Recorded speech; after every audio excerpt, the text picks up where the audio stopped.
ఓం సాయిరామ్. మహానుభావులకే మార్గదర్శకులు శ్రీ సాయినాథుడు. శ్రీ సాయిబాబా గొప్ప యోగేశ్వరులై కూడా సామాన్యులై సంచరించేవారు. సాయినాథుడు మహానుభావులకే మార్గదర్శకులు. మహానుభావులెవరో చూద్దాం.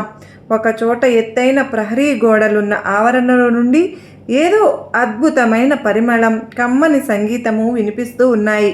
వీధిన పోయే వారిలో కొందరు ఏదోలే అనుకుని తమ త్రోవలో పోతూ ఉన్నారు.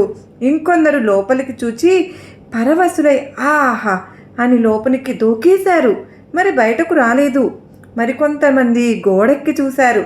మళ్ళీ వెనుకకు వచ్చి వీధిలోకి రండి రండి, అక్కడెంతో ఆనందం లభిస్తోంది, రండి వెళదాం అని అందరినీ ప్రోత్సహించి తమతో తీసుకువెళ్ళే ప్రయత్నం చేస్తూ ఉన్నారు. ఈ రకాలలో 3 రకాలలో కూడా